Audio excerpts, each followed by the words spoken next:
Hello बच्चों, कैसे हो आप सब। आई होप आप लोग अच्छे होंगे। और आज मैं आप लोगों के क्लास का जो बुक है हिंदी का, उसमें 3 क्लास के जितने भी बच्चे मुझे देख रहे होंगे, तो हिंदी का जो बुक होगा आप लोगों के पास, उसमें चैप्टर होगा चैप्टर 2 प्रतीक्षा।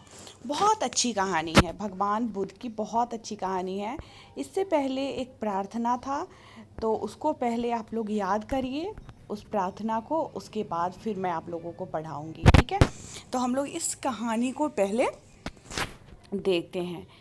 प्रतीक्षा मतलब क्या होता है। सबसे पहले आप लोग ये बताइए कि प्रतीक्षा मतलब क्या होता है।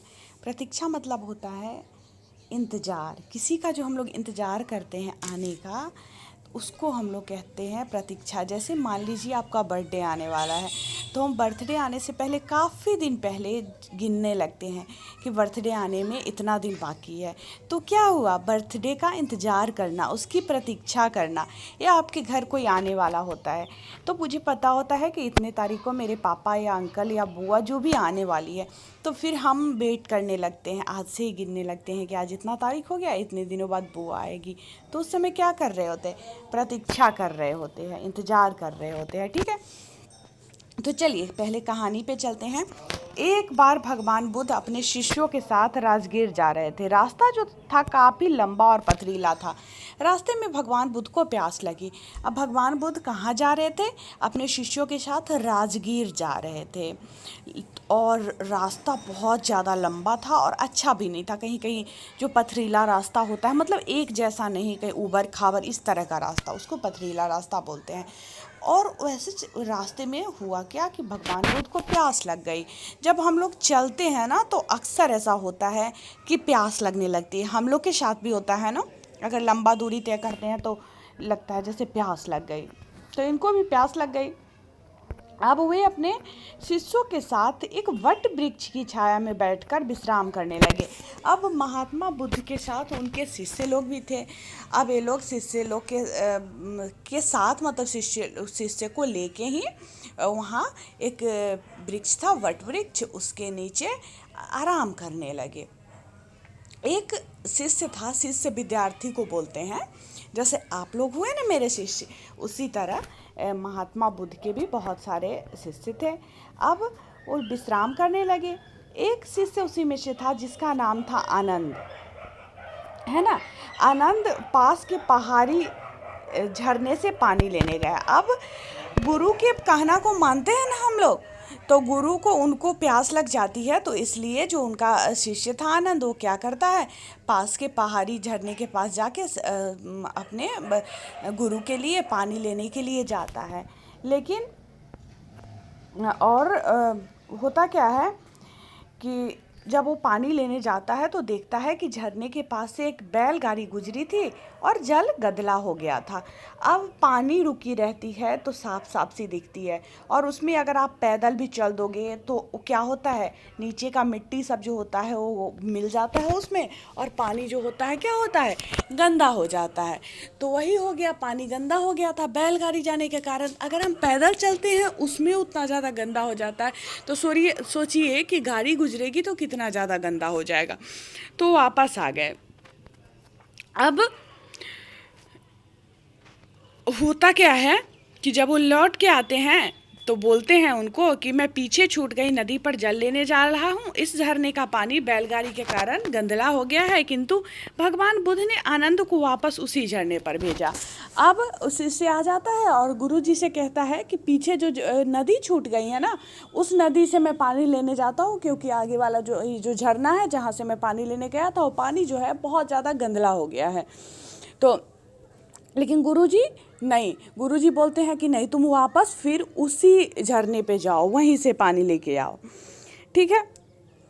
अब जब वो फिर से वहाँ पे जाते हैं तो फिर लौट के वापस आ जाते हैं, पानी साफ नहीं हुआ था। ऐसा करते करते 3 बार गुरुजी मतलब आनंद चाहता है कि पीछे वाली नदी पे जाए, और 3 बार गुरुजी उसको वहीं पे भेजते हैं, उसी झरने पे भेजते हैं। और हर बार वो लौट के वापस आता है और यही बोलता है कि पानी साफ नहीं हुआ है, मतलब पीने लायक नहीं हुआ है।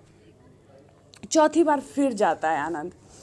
इस बार वह हैरान रह जाता है, आश्चर्य हो जाता है उसको कि जितना भी मिट्टी और सड़े गले पत्ते थे वह नीचे बैठ गया हुआ है। जो भी पत्ता था उसमें वहाँ पे उस झरने के पास, या जो भी गंदगी जो भी था पानी का, वह नीचे बैठ गया था और पानी आईने की भांति चमक रहा था। और जो साफ पानी होता है कैसा चमकता है? आईने की तरह चमकते रहता है। और उसमें अगर आप अपना फेस भी देखोगे तो परछाई भी दिखती है। तो आईने की तरह पूरा चमक रहा था। अब उसको बहुत आश्चर्य लगता है, लेकिन वह पानी लेके लौट के वापस आ जाता है। भगवान बुद्ध बोलते हैं, अनंत हमारे जीवन के जल को भी बुरे विचारों और बैलगाड़ियाँ रोज रोज गंदला कर देते हैं और हम बुरे काम करने को तत्पर हो जाते हैं। और इससे देखिए सीख क्या मिलती है, गुरुजी अपने शिष्य को क्या समझाते हैं कि जिस तरह बैलगाड़ी के जाने के कारण उस झरने का पानी गंदला हो गया था, उसी तरह हमारा जो जीवन है, हमारे जीवन के जल में भी जो बुरे विचार हमारे मन में आता है, किसी के प्रति गलत विचार हमारे मन में आता है, मतलब विचारों की जो बैलगाड़ियाँ होती है वो रोज़ हमारे मन को हमें गंदा करती है और हमें बुरे काम को करने के लिए तत्पर करते रहती है। मन में देखते हो ना, बहुत कुछ चलते रहता है। तो कभी कभी हम लोग वो हमारे ऊपर हावी हो जाता है, तो फिर हम लोग बुरा करने को तत्पर हो जाते हैं, गलत चीज़ों में तत्पर हो जाते हैं। मतलब मन में कुछ भी आते रहता है, लेकिन हमें कंट्रोल करना है कि हम उस बुरी आदतों की तरफ ना जाए। ठीक है, यदि हम मन के झील को शांत होने तक थोड़ी सी प्रतीक्षा कर ले तो सब कुछ स्वच्छ हो जाता है और उसे उसी झरने की तरह। और हमारे मन में जो गलत विचार आता है तो हम उस चीज़ को तुरंत ना करके थोड़ी देर शांत मन से सोचे, उस पर विचार करे, तब तक शांत मन से सोचे जब तक कि वह उस झरने के पानी की तरह साफ ना हो जाए।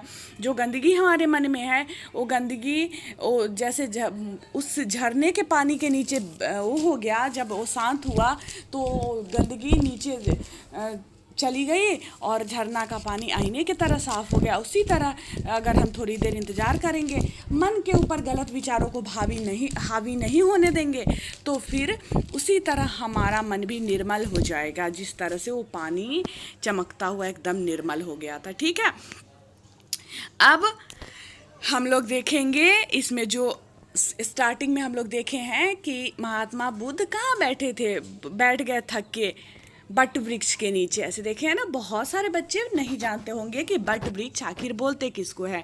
तो बट वृक्ष बोलते हैं बरगद के पेड़ को। बट वृक्ष मतलब बरगद का पेड़।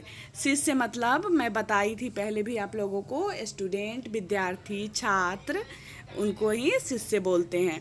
प्रतीक्षा भी बताई थी, प्रतीक्षा का मतलब इंतज़ार होता है, लेकिन बच्चे इसको याद कर लेंगे क्योंकि बच्चे भूल जाते हैं। विश्राम का मतलब होता है आराम करना। जैसे हम थक हार जाते हैं तो थोड़ी देर बैठ जाते हैं, थोड़ी देर सो जाते हैं, तो उसको आराम करने को विश्राम बोलते हैं। गंदला का मतलब होता है गंदा। ठीक है, स्वच्छ मतलब साफ। ठीक है, और ये चैप्टर हम लोगों का तो समाप्त हो गया, प्रतीक्षा।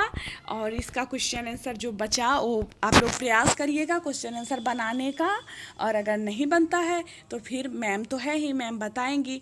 और आगे जो चैप्टर है, चैप्टर 3 भी मैं बताऊंगी, सारा सब्जेक्ट आप लोगों का कंप्लीट करवाऊंगी। तो इसी तरह मेरे साथ बने रहिए, और वीडियो को जो बच्चे आपके क्लास में हैं और उनको नहीं पता है उनके पास भी पहुंचाइए, ताकि वो भी इससे पढ़ाई कर पाए, क्योंकि लॉकडाउन में तो पढ़ाई बिल्कुल नहीं हो रही है, सारे स्कूल बंद है। जो बच्चे कोचिंग ट्यूशन करते थे उनका कोचिंग ट्यूशन भी बंद है, तो ऐसे में बच्चे परेशान हैं। तो आप यहाँ से पढ़ सकते हैं, और जो आपको समझ में नहीं आएगा नीचे लिखने का ऑप्शन रहता है कमेंट में, तो आप वहाँ से लिख के भी मैम से पूछ सकते हैं, फिर मैम आपको बता देगी। ठीक है, तो चलिए मिलती हूँ फिर आप लोगों से अगले वीडियो में। तब तक के लिए बाय बाय, और अपना ख्याल रखिएगा, बाहर बिल्कुल नहीं जाइएगा, घर में ही रहिएगा।